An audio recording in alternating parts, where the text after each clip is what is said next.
Okay, this video is all about GMOs. First, let's look at some terms. Genetics is the science or study of genes and how they behave. Genes are segments of DNA that give instructions to our cells.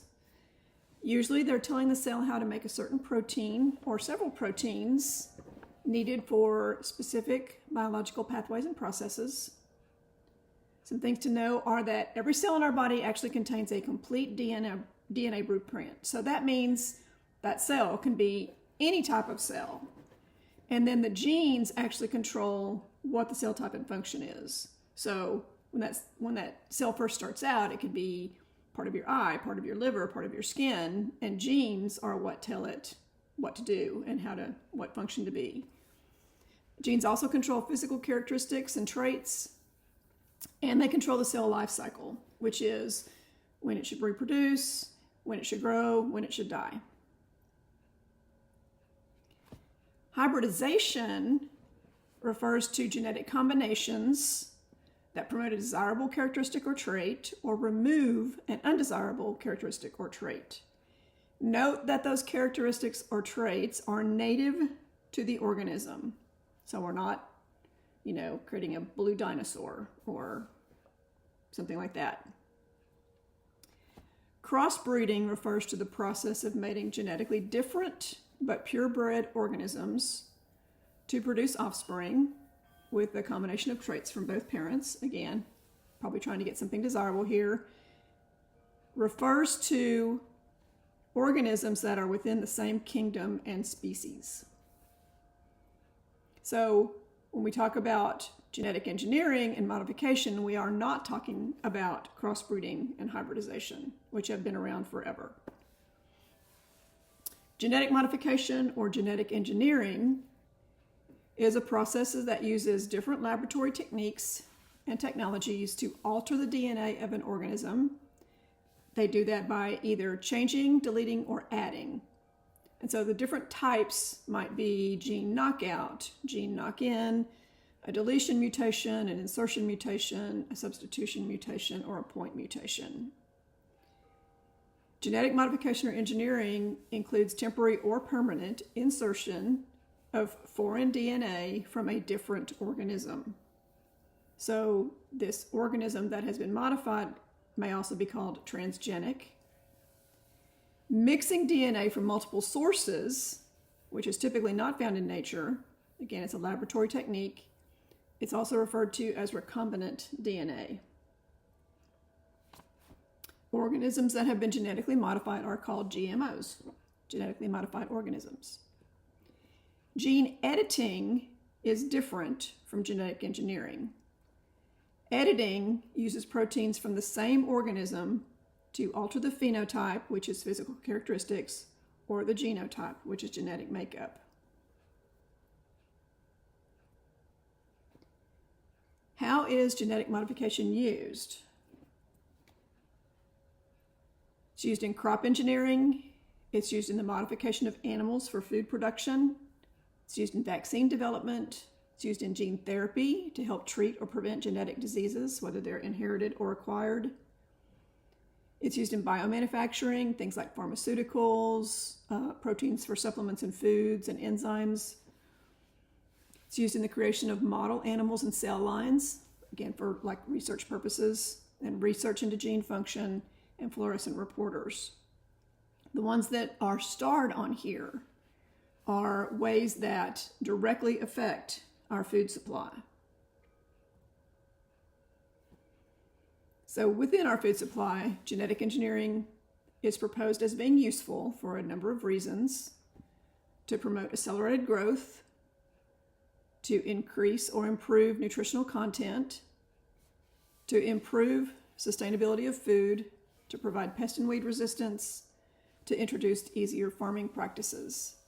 So it can be used to alter physical characteristics like flavor, increase tolerance to environmental stress factors, increase growth rate, resist disease, remove proteins that cause allergies. While all those sound like they may be reasonable. In reality, most of our current GMO crop foods have been modified with a single purpose, and that is to make the plants more tolerant of organophosphates, specifically glyphosate. So that falls into that fourth category of providing pest and weed resistance.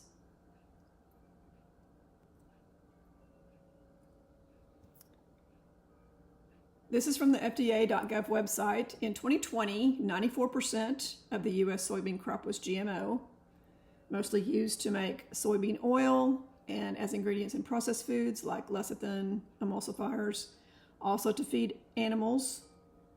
In 2020, 96% of the cotton crop was GMO.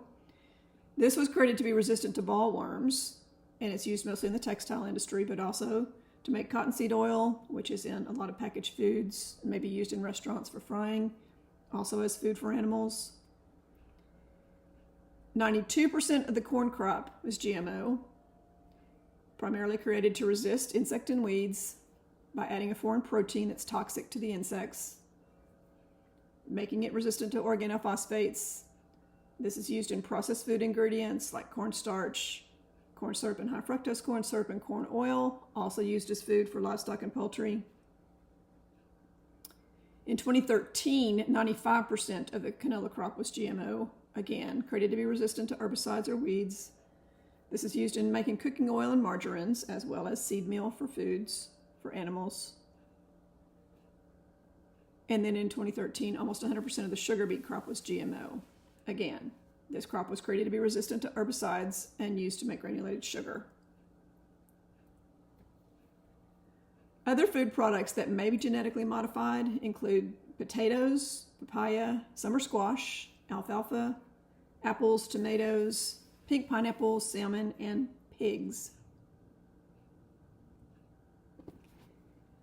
Are GMO foods safe? Well, the honest answer to this is that we really don't know.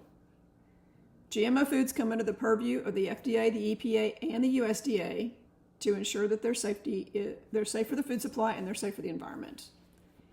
And in 1992, the FDA established a policy saying that most GM crops are substantially equivalent to non-modified crops. And when they did this, they were looking at the quantity of nutrients, not the quality of nutrients, but the quantity of nutrients being substantially equivalent. And based on this, they determined that all GM foods are generally recognized as safe. And this is their safety protocol. The safety assessment itself is conducted by the product manufacturer. So whoever's creating that GMO product is doing the safety assessment. It compares the level of nutrients between the GM crop and a conventional crop. It also addresses whether the products are potentially toxic or allergic. So, example of that would be that we added a peanut protein to a food, so now we've created a peanut allergy in a food that wasn't a peanut. The FDA assesses the manufacturer safety evaluation that's given to them, does a review of their own records, some scientific literature, and any publicly available data. And it's important to look at the language used in studies.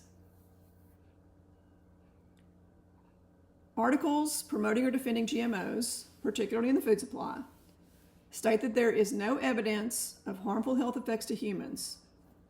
In reality, there's no evidence either way, because there are no studies specifically looking at the health effects of GMO foods on human health or disease. So they're extrapolating this from other types of studies. Then we also have a basic contradiction, because GMO foods are patented. So these GMO food creators are establishing unique qualities and characteristics so that they can patent these foods, which makes them more profitable. Well, when you're introducing unique characteristics, then that kind of reduces your ability to truly compare that food to another food or to find supporting data to verify safety because it's unique.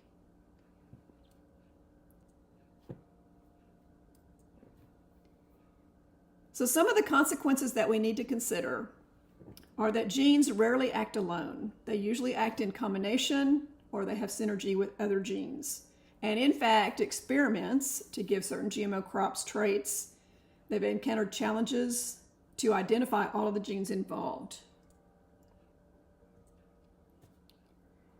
The stress factors that occur naturally in nature, endured by plants and animals, actually strengthen them and give them natural defenses that are necessary for survival and evolution.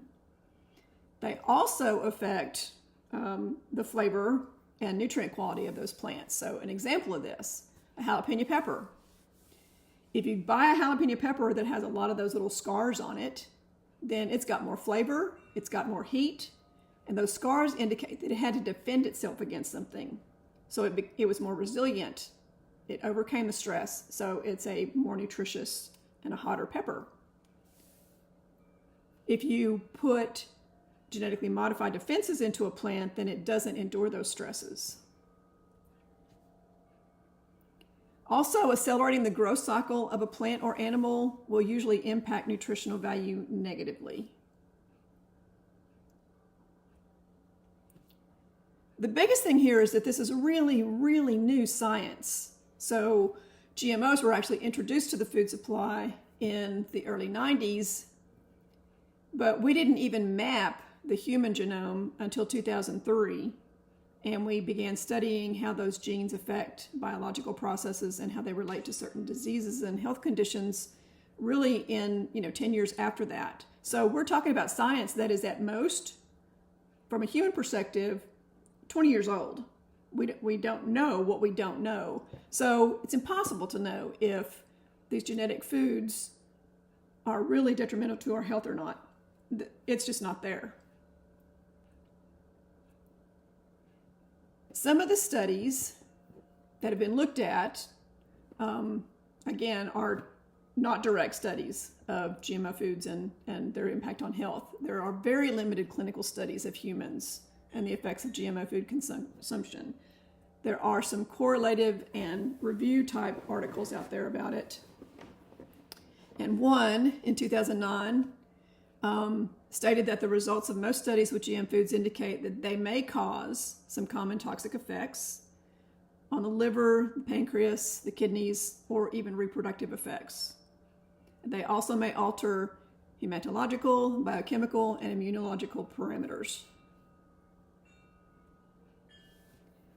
In the Journal of Food Science Technology, the main concerns about adverse effects of GM foods on health are the transfer of antibiotic resistance, toxicity, and allergenicity, which we talked about, like creating a peanut allergy in a food that's not a peanut. It's possible that viral resistance can lead to the formation of new viruses and therefore new diseases. Again, the health risks associated with GM foods are concerned with toxins, allergens, and genetic hazards.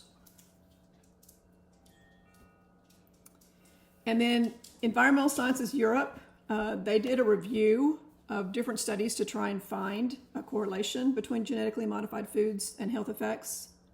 They found one crossover trial in humans and then 203 animal studies that met their selection criteria. So again, this is a review, it's only correlative, but their findings were that serious adverse events of GM consumption include mortality, tumor, or cancer, significant low fertility, decreased learning and reaction abilities, and some organ abnormalities.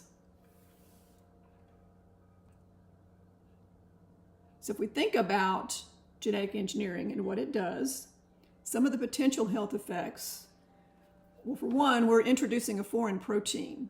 It's a protein that's not native to the organism.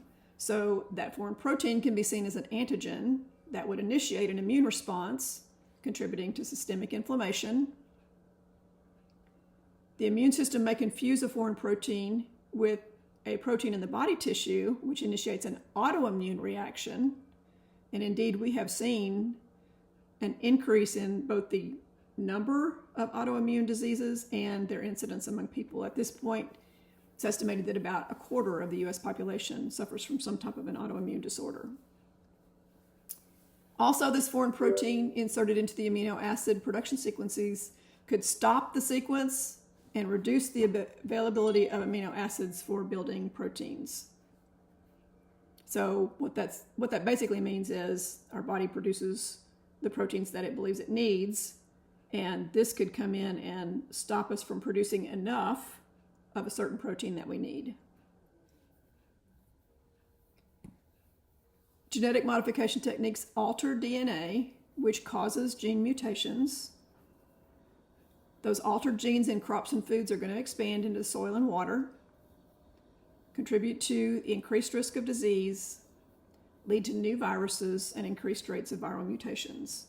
And we're already seeing that. We're seeing new viruses and new strains of viruses at a more accelerated rate than we used to. They also alter or increase the resistance to organisms, directly contributing to antibiotic resistance, which we know is a problem in the medical community.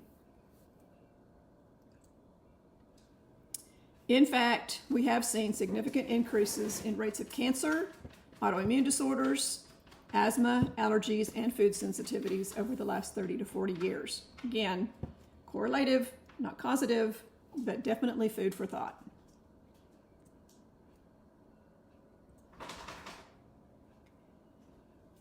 The foods that are GMO crops and ingredients made from these crops are sometimes easy to recognize. So if you're looking at your ingredients labels on your foods and you're trying to avoid GMOs, sometimes it's easy.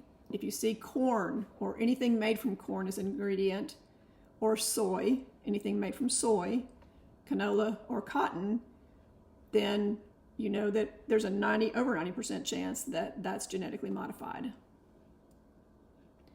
But there are a lot of ingredients in foods that may be based on GMO crops or foods, and it's not obvious. So anything that you're looking at that has isolated amino acids added back for nutrition or additional protein or as enzymes, dextrin, cyclodextrin, maltodextrin, a lot of times that's sourced from corn. Food starches, modified food starch, modified starch, hydrogenated starch, starch. Glycerides, glycerin.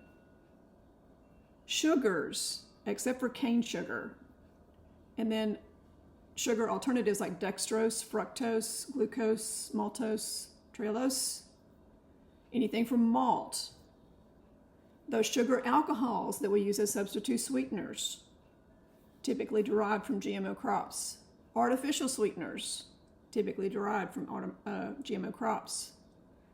Whey powder, whey protein isolate, condensed milk, milk powder, and milk starch could all be genetically modified.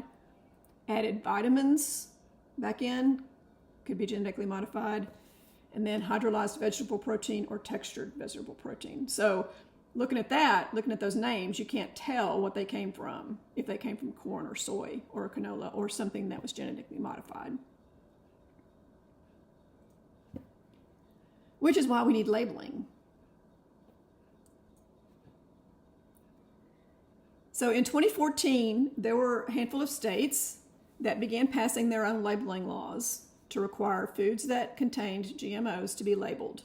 And this was preempted by a national bioengineered food disclosure standard that came out in 2016, where they said, we're going to define a national standard, so states stop doing what you're doing. The standards were actually not agreed upon until 2020. And in 2020, compliance was it was voluntary, and it became mandatory in 2022. So what the standards say is that food makers, importers, and certain retailers are supposed to label foods that are bioengineered or have bioengineered ingredients using an approved method, which can be including text on the package that actually says bioengineered food, using the bioengineered food symbol, which is what you see at the bottom there, or including directions for using your phone to find the disclosure, which is like a QR code. So they don't say anywhere on the food that it's bioengineered or GMO. They just include a QR code, and you have to know that you need to scan that code, which will take you to a website, which will tell you what bioengineered components in the food. So per these standards, they stopped using the terms GMO, genetically engineered, and genetically modified, and they changed the term to bioengineered and define those as foods that contain detectable genetic material that has been modified through certain lab techniques and cannot be created through conventional breeding or found in nature. So again, you see the little label, which is only one of the ways that you might know that a food has been bioengineered. And at the bottom, there's a link that shows you a complete list of bioengineered foods.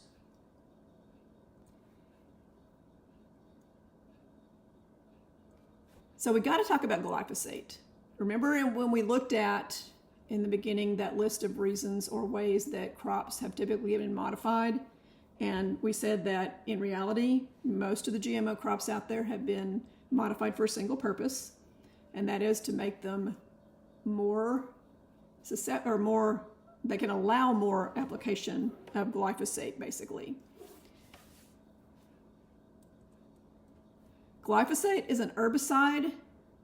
It is the most widely used herbicide in the US. It is not just used as an herbicide, it is also used as a drying agent on a lot of crops just before harvest. Many of those crops are not GMO crops. They're just normal crops. So the rates of usage did decline from 2015 to 2020, and they vary by state. California actually has the highest usage rate. And so that link on the page there is a link by state, by crop, for how much or how likely they might be to have glyphosate on them. It's a non-selective herbicide, meaning it will kill most plants, preventing the plants and other microorganisms from making certain proteins. And there are known health issues linked to glyphosate. I can't even count the number of lawsuits that are out there. Some have been successfully litigated. Glyphosate disrupts enzyme activity used in many biological and cellular pathways. It may increase abnormal cell activity and risk of cancer. Triggers a heightened immune response to those foreign proteins, causes inflammation, contributes to autoimmune disease and cancer, increases the toxic load on our liver. So that may impair our liver function and cause neurotoxicity. It also destroys gut bacteria, which compromises the immune system. So because you have to look at those ingredient labels and you can't always see or tell if an ingredient is GMO or not, if the product is certified organic, it will not have GMO ingredients. If a product has been certified non-GMO, it will not have GMO ingredients. And it's less likely to have glyphosate, but that's not guaranteed. If a product is certified glyphosate-free, it will not have glyphosate, but it may or may not be organic. So this is just some of the confusion out there in our food and food supply. So to recap, genetic engineering or modification involves changing the DNA or genes of an organism. Multiple methods of genetic engineering exist. Several large commodity crops in the U.S. are mostly GMO. That includes soy, corn, canola, cotton, and sugar beets. No studies exist that prove the safety of GMO foods for humans, but several studies have shown correlations by which these foods may be harmful.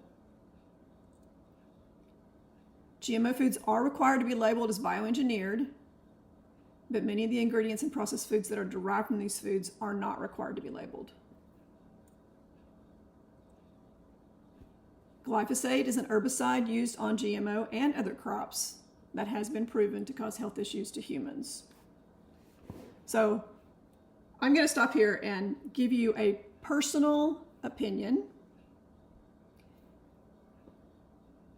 There are a lot of good uses for gene editing, or even some of the genetic modification techniques that are used. I think in medical applications, they present a lot of awesome options. I'll give you an example.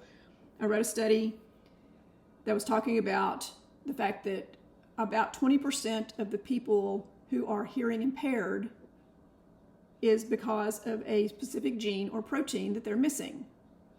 So they're in medical research and studies and experiments, they have been able to inject or introduce this protein and restore the hearing of those individuals.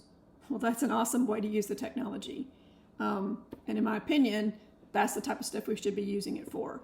Personally, I don't think we know enough about how introducing foreign genes into our food affects our own DNA, genes, and health. So I don't want genetically modified foods in my diet. And that's a personal choice that you would have to make.